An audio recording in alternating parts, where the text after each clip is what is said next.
Telangana CM Revanth రెడ్డిపై మాజీ MLA Gadari Kishore Kumar మండిపడ్డారు. ప్రజల సమస్యలు పరిష్కరించడంలో సీఎం విఫలమయ్యారని విమర్శించారు.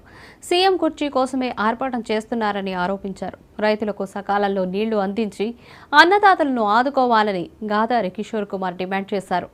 బీఆర్ఎస్ హయాంలో అనేక ఉద్యోగాలు ఇచ్చామని, ఇప్పటికీ ప్రభుత్వం ఉద్యోగంగా నియామక పత్రాలు ఇస్తున్నవన్నీ బీఆర్ఎస్ హయాంలోనివేనని గాదరి కిషోర్ కుమార్ తెలిపారు.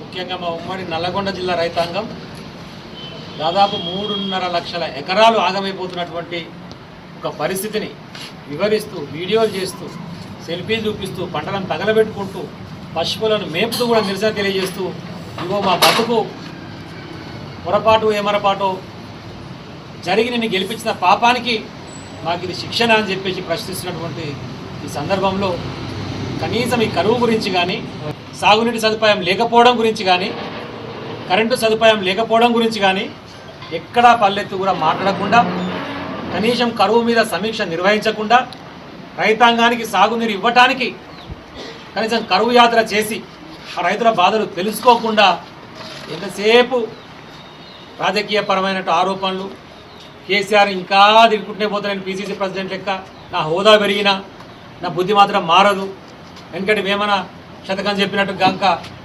కనకపు సింహాసనం మీద శునకం కూర్చొని పెడితే ఎట్లుంటుంది అనేటువంటిది చెప్తే అప్పుడు మాకు అర్థం కాలేదు. కానీ రేవంత్ రెడ్డి గారిని చూసిన తర్వాత మాకు